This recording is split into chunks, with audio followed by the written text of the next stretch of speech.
Tu crois que tu es tombé sur la mauvaise personne. Mais si c'était l'inverse? Et si c'était justement parce que tu étais la bonne cible? Trop lumineux, trop stable, trop vrai. Ce que personne ne te dit, c'est que les narcissiques ne choisissent pas les faibles. Ils choisissent ceux qui brillent, ceux qui aiment profondément, ceux qui pardonnent encore, même quand ils souffrent en silence. Ce n'est pas ta naïveté qu'ils ont exploitée, c'est ta puissance. Ils ne t'ont pas choisi par erreur, ils t'ont choisi par stratégie. Et cette douleur que tu ressens, elle n'est pas un échec, elle est une preuve que tu ressens encore, que tu es encore là, entier. Dans cette vidéo, tu vas comprendre pourquoi tu as été ciblé, comment tu peux récupérer ton pouvoir, et surtout, ce que cette épreuve dit de ta véritable force intérieure. Si tu es ou si tu as été dans cette situation, laisse un like. Tu peux aussi partager ton expérience en commentaire, ou simplement écrire merci si ces mots résonnent en toi. Carl Jung disait, « Ce que vous ne voulez pas savoir de vous-même finit toujours par arriver de l'extérieur sous forme de destin. » Ce que tu vis avec une personnalité narcissique n'est donc peut-être pas une malédiction. C'est un signal. Et ce signal, il commence souvent par cette question. Pourquoi moi? Tu n'es pas seul. Freud lui-même, dans sa correspondance privée, admettait que les personnalités narcissiques l'attiraient autant qu'elles le déstabilisaient. Il les appelait des voleurs d'âme qui redessinent le monde autour de leur vide. Jung, plus tard, parlera de projection de l'ombre. Le narcissique projette sur toi tout ce qu'il refuse de voir en lui et tente de l'anéantir à l'extérieur. Les données actuelles en neurosciences confirment cette vieille intuition. Des études en imagerie cérébrale, comme celles menées à l'université de Zurich, ont montré que les cerveaux narcissiques ont une activité réduite dans l'insula antérieure, une zone liée à l'empathie émotionnelle. En revanche, leur cortex préfrontal médian, lié à l'analyse stratégique et sociale, est très actif. Ils ne ressentent pas, mais ils analysent, et ils te repèrent. Ils te choisissent non pas parce que tu es faible, mais parce que tu dégages une force qu'ils n'ont pas. Une autonomie, une cohérence, une chaleur humaine.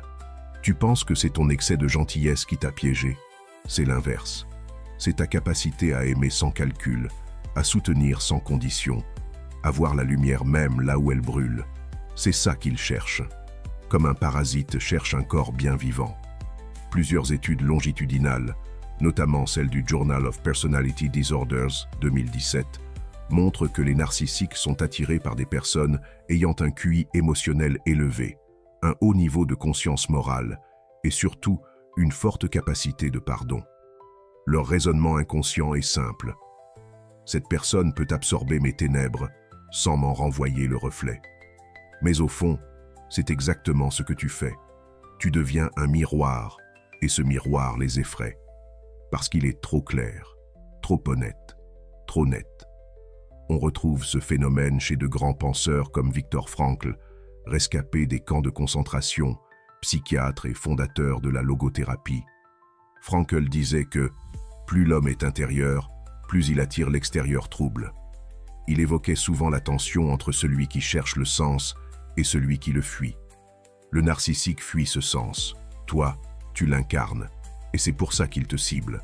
Non pas pour t'aimer, mais pour voler l'écho de ta structure. Il te choisit parce que tu es une construction stable. Et plus tu es construit, plus il a à déconstruire. Et pourtant, c'est là que ta force commence à émerger. Parce que tu n'es pas une victime. Tu es un révélateur. Ta lumière l'a attiré, mais elle peut aussi l'éteindre.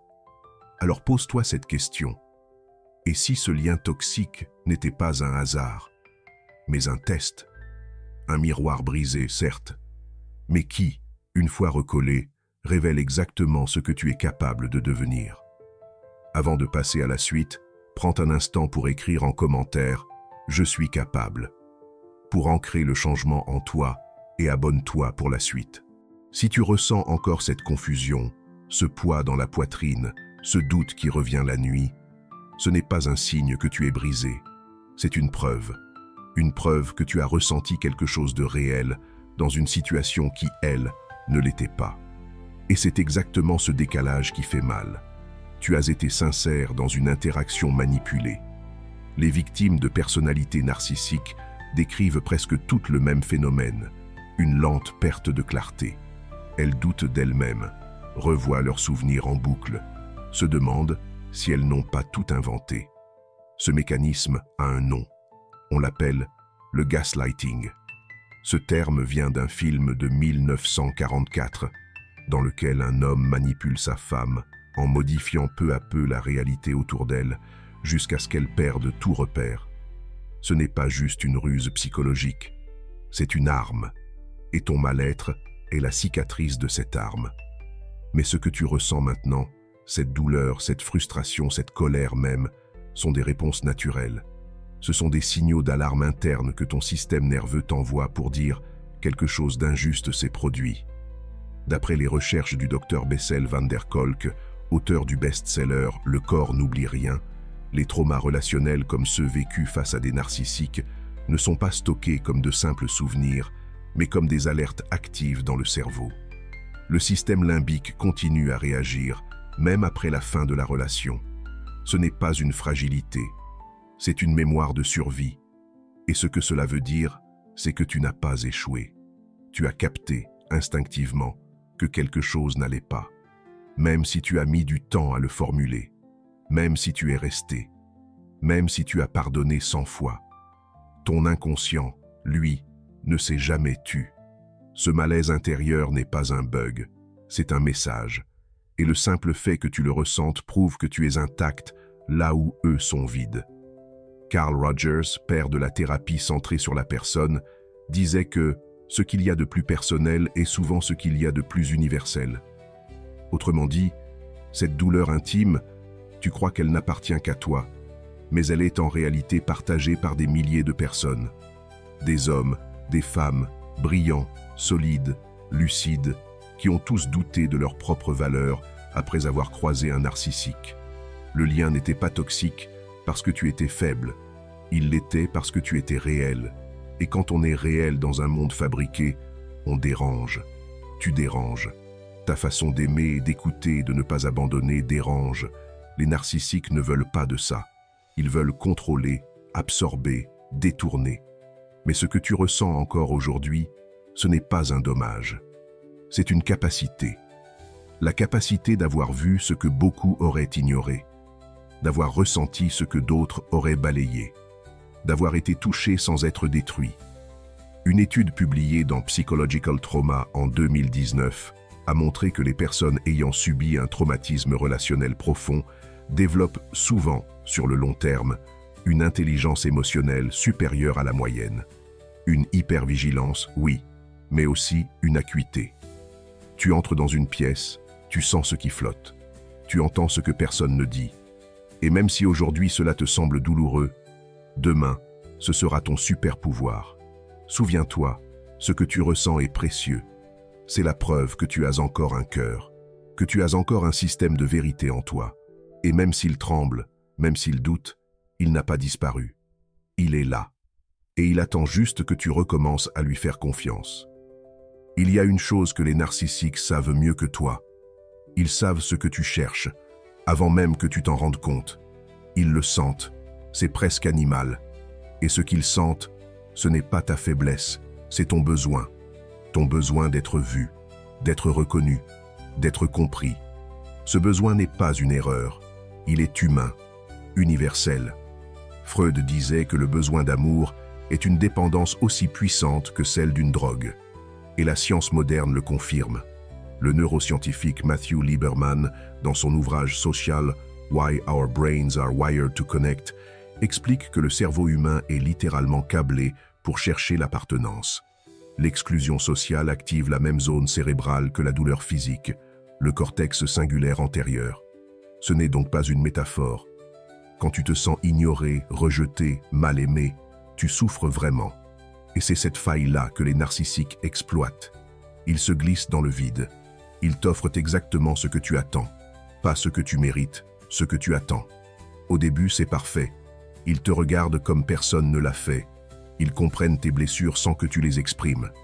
Ils te font croire que tu es unique, spécial, essentiel. C'est ce qu'on appelle la phase d'idéalisation. C'est là qu'ils t'analysent, qu'ils t'étudient, qu'il découvre ton langage affectif, qu'il copie ton miroir intérieur. Et toi, tu t'ouvres. Parce que tu penses enfin être vu. Mais tu ne l'es pas. Tu es juste utilisé. Ce n'est pas toi qu'ils aiment, c'est ce que ton amour dit d'eux. C'est la lumière que tu renvoies sur leur masque. Ils s'en nourrissent tant qu'elle les flatte. Mais dès que tu veux exister vraiment, poser une limite, poser une question, dire non, ils te retirent la lumière. Ils t'effacent. Carl Jung parlait de l'archétype de l'enfant blessé, ce fragment en nous qui attend encore la reconnaissance d'un parent symbolique, même à l'âge adulte. C'est cet enfant que les narcissiques viennent chercher, et ils savent exactement comment le faire parler. Ils t'offrent d'abord la tendresse, puis la confusion, puis le manque. Et c'est dans ce manque que tu restes accroché, parce que tu veux récupérer ce qu'ils t'ont donné, pas par orgueil, par réparation. Mais voilà la vérité, tu ne récupéreras jamais ce qu'ils t'ont donné, parce qu'ils ne te l'ont jamais vraiment donné. Ils te l'ont prêté, en échange d'un contrôle, d'une soumission affective.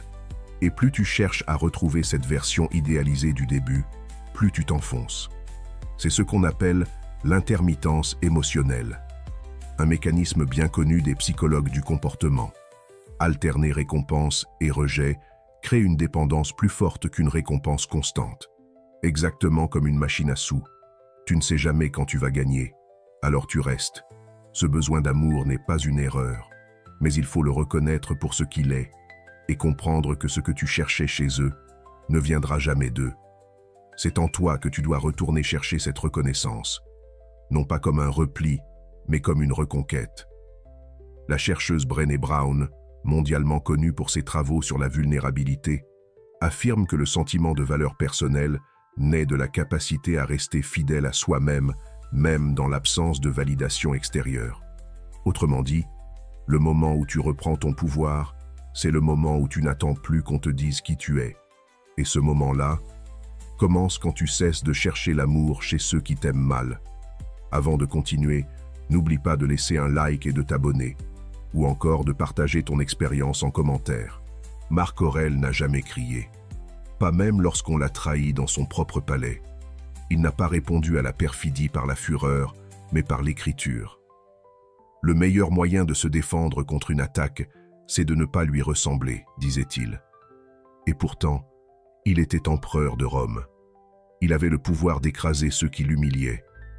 Mais il a choisi de se contenir, pas par faiblesse, par sagesse. Parce que celui qui riposte avec la même énergie que l'agresseur lui ressemble déjà un peu trop. Et face à un narcissique, c'est exactement le piège tendu. Te faire sortir de toi, t'arracher à ta propre identité, te pousser à devenir ce que tu n'es pas pour ensuite t'accuser de ce que tu es devenu. Le conflit devient un piège à double tranchant. Plus tu cries, plus il se calme. Plus tu te défends, plus il t'accuse. Et c'est là que la philosophie stoïcienne devient ton armure la plus affûtée. Épictète l'enseignait déjà à ses élèves. Ce n'est pas ce qui t'arrive qui te blesse, c'est ce que tu en fais mentalement. En d'autres mots, le pouvoir n'est pas dans ce que l'autre fait, mais dans la façon dont tu choisis d'y répondre.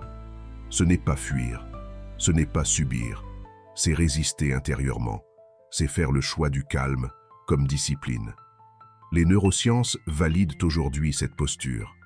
Une étude de 2015 publiée dans Nature Neurosciences a montré que les personnes capables de réinterpréter une situation émotionnellement intense sans se laisser emporter avaient un cortex préfrontal médian plus actif, une zone liée à la régulation, à la lucidité, à la prise de recul. Autrement dit, la maîtrise émotionnelle n'est pas une suppression, c'est une compétence, et elle peut s'apprendre. Les stoïciens le savaient déjà. Ils s'entraînaient chaque jour à imaginer les pires scénarios sans s'y attacher. Non pas pour se durcir, mais pour ne pas être surpris. Cette pratique s'appelle le préméditation malorum. Et face à un narcissique, elle devient une stratégie. Ne rien attendre, ne rien supplier, ne rien croire sans le tester. La maîtrise silencieuse, c'est refuser d'être le pantin d'un théâtre toxique. C'est se taire non pas par soumission, mais par supériorité stratégique. C'est observer, noter, comprendre. et quand vient le moment, partir. Sans fracas, sans justification, parce que tu n'es plus prisonnier du besoin d'avoir raison. Tu vis pour ta paix, pas pour convaincre. Le stoïcisme ne t'invite pas à rester. Il t'invite à tenir droit, le temps de comprendre, à voir clair, à sentir juste, à récupérer ton espace intérieur. Et c'est ce qui rend fou le narcissique. Ton calme, ton absence de réaction, ton regard qui ne tremble plus. Il ne peut rien contre ça. Il a besoin de drame, de chaos, de contrôle. Tu ne donnes rien. Tu deviens un mur de silence, mais un mur vivant, présent, entier. La thérapeute Judith Orloff, spécialisée dans les vampires émotionnels, affirme que la meilleure arme contre un manipulateur, c'est une présence claire et une absence de participation émotionnelle. Tu es là, mais tu n'es plus nourrissant. Tu écoutes, mais tu ne te justifies plus. Tu observes, mais tu ne cherches plus à comprendre. Et à ce moment précis, tu redeviens libre. Il y a un moment précis où tout bascule. Ce n'est pas spectaculaire, ce n'est pas bruyant. Il n'y a pas de victoire éclatante ni d'effondrement visible. Mais à l'intérieur, un verrou cède. Tu comprends. Et cette compréhension change tout. Tu ne tombes plus dans le piège. Tu ne réagis plus. Tu ne cours plus après des excuses. Et ce jour-là, tu reprends ton pouvoir. Ce que les narcissiques ne disent jamais, c'est à quel point ils paniquent quand leur emprise glisse. Quand tu ne cherches plus à comprendre pourquoi ils font ce qu'ils font. Quand tu ne donnes plus d'explications. Quand tu deviens opaque à leurs tentatives. Parce que ce qu'ils veulent, ce n'est pas seulement te manipuler, c'est t'avoir dans l'attente, dans le besoin, dans la justification. Mais quand tu n'attends plus rien, ils n'ont plus rien. Et toi, tu te retrouves. Ce que tu deviens à ce moment-là n'est pas une version dure ou méfiante de toi-même. Ce n'est pas une armure rigide. C'est une version centrée, lucide, pleine. Tu ne cherches plus à mériter l'amour. Tu vois que tu l'incarnais déjà. Le psychiatre Carl Gustav Jung disait que la rencontre avec son ombre est une expérience douloureuse, mais nécessaire pour retrouver sa totalité. Et ce que tu vis ici, c'est cette rencontre. Ce lien avec le narcissique, aussi destructeur soit-il, a mis en lumière des zones de toi que tu n'avais jamais explorées. Ton besoin de reconnaissance, ton seuil de tolérance à l'injustice, ton mode de réponse automatique, tes zones d'abandon. Mais maintenant, tu les vois. Et voir, c'est le début de la liberté. Ce que tu deviens, c'est quelqu'un qui ne confond plus amour et attachement, qui comprend que pardonner ne veut pas dire rester, que comprendre quelqu'un ne t'oblige pas à t'oublier, et surtout, que dire non n'est pas un manque d'amour. C'est parfois le plus grand acte d'amour que tu peux te faire. Les chercheurs de l'Université de Californie ont observé que les personnes ayant survécu à des relations manipulatrices développent, après la phase de reconstruction, une augmentation significative de leur intuition et de leur capacité de détection des signaux faibles. Ton système de vigilance est affûté. Tu captes désormais ce que tu ignorais autrefois. Les petits signes, les ruptures de logique, les jeux de pouvoir. Et tu ne t'y perds plus. Ce que tu deviens, c'est quelqu'un qui s'appartient. Et c'est précisément ce que les narcissiques redoutent, une personne qui ne cherche plus à se faire aimer, mais à rester alignée avec sa paix. Tu ne cherches plus à plaire, tu cherches à vivre vrai. Le philosophe stoïcien Sénèque écrivait « Celui qui est maître de lui-même est plus grand que celui qui est maître du monde. » Et c'est ça, ta nouvelle grandeur. Tu n'as pas besoin d'écraser. Tu n'as plus besoin de convaincre. Tu ne réponds plus à l'agression par la défense. Tu existes, et ça suffit. Tu ne tombes plus dans le piège. Tu le vois, tu le contournes, tu t'en éloignes. Et plus tu le fais, plus tu deviens cette version de toi que le narcissique n'a jamais pu contrôler, indépendante, paisible, inébranlable. Il y a des rencontres qui nous cassent, et d'autres qui nous révèlent. Mais parfois ce sont les mêmes. Ce qu'un narcissique laisse derrière lui, ce n'est pas seulement le vide. C'est une faille, une fente dans ton histoire. Et dans cette fente, quelque chose peut pousser. Pas tout de suite, pas sans douleur. Mais si tu regardes bien cette faille, c'est une invitation à devenir ce que tu n'aurais jamais osé être sans elle. Viktor Frankl, rescapé des camps, disait que le sens de la vie se découvre dans la capacité à transformer la souffrance en réponse. Et ce que tu viens de traverser t'offre justement cette occasion rare. Transformer ce qui t'a blessé en direction. Ce que cette rencontre révèle, ce n'est pas simplement ta vulnérabilité. C'est ta vocation à la clarté, à l'ancrage, à la présence, à la force tranquille. Car une personne qui a connu la manipulation et ne s'est pas laissée corrompre ne repart jamais comme avant. Elle repart plus lente peut-être, mais plus lucide, plus sélective et plus dangereuse pour ceux qui vivent dans le mensonge, car elle voit clair, elle entend ce qui n'est pas dit, elle sent ce qui se trame, et surtout, elle n'a plus besoin d'être choisie, parce qu'elle s'est choisie. La rencontre avec un narcissique te met face à une décision que beaucoup évitent toute leur vie. Soit tu continues à quémander l'amour, soit tu décides de le devenir. Devenir amour, ça ne veut pas dire tout accepter. Ça veut dire incarner ce que tu cherches, jusqu'à ne plus avoir besoin de le mendier. C'est là que tu deviens magnétique. C'est là que ta destinée commence à s'écrire. Carl Jung appelait cela l'individuation, le processus de réunification intérieure. Le moment où l'on cesse de chercher à l'extérieur ce qui ne peut naître qu'à l'intérieur. Le moment où la blessure ne dirige plus, mais éclaire. Et cette rencontre, aussi toxique fût-elle, peut devenir ton point de rupture. Mais un point de rupture vers le haut. Ce que tu gagnes ici, ce n'est pas juste la paix. C'est une puissance tranquille, une capacité à rester toi, même au cœur de la tempête. Une sorte de gravité intérieure. Les gens le sentiront sans que tu aies à le dire. Ils verront dans ton regard que tu ne joues plus le même jeu, que tu n'as plus besoin de convaincre, que tu es devenu imperméable aux masques, aux faux semblants, aux promesses empoisonnées. Et c'est précisément cette vibration-là qui attire un autre type de personnes, des âmes vraies, des regards clairs, des liens sains, parce que tu es passé de l'autre côté. Tu ne portes plus ta douleur comme une dette, tu la portes comme une lumière. Marc Aurèle écrivait « Ce qui fait l'homme, ce n'est pas ce qu'il subit, mais ce qu'il choisit d'en faire. » Et aujourd'hui, tu peux choisir. Choisir de ne plus vivre dans la peur d'être manipulé. Choisir de ne plus chercher là où tu n'es pas vu. Choisir de ne plus supplier ceux qui ne savent pas aimer. Tu peux choisir de faire de cette rencontre non pas la fin de ton histoire, mais son tournant.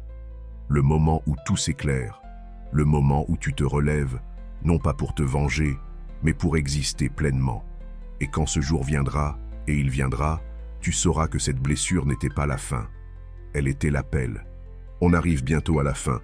Mais avant, prends un instant pour aimer cette vidéo pour soutenir la chaîne. Tu peux t'abonner pour recevoir toutes les prochaines vidéos, c'est gratuit, mais tu peux aussi rejoindre la version premium si tu veux aller encore plus loin. Et surtout, commente. Raconte ton expérience, ton déclic, ou écris simplement « Merci ». Ton commentaire peut devenir une lumière pour quelqu'un d'autre. Ce que tu viens d'entendre, ce n'est pas qu'un récit, c'est un miroir. Et peut-être pour la première fois depuis longtemps, ce miroir ne reflète pas la douleur, mais la vérité sur qui tu es vraiment. Tu n'étais pas trop sensible, tu n'étais pas faible, tu étais complet, entier, vulnérable, donc vivant. Et les narcissiques ne supportent pas ce qui est vivant. Mais aujourd'hui, tu ne leur dois plus rien. Tu n'as pas besoin de vengeance, tu n'as pas besoin d'un dernier mot, tu n'as besoin que d'une chose. Continuer d'être toi, sans masque, sans justification. Et si ce message t'a touché, alors tu sais déjà, au fond de toi, que la blessure n'a pas gagné. C'est ta conscience qui a survécu, et elle est prête maintenant à écrire la suite de l'histoire.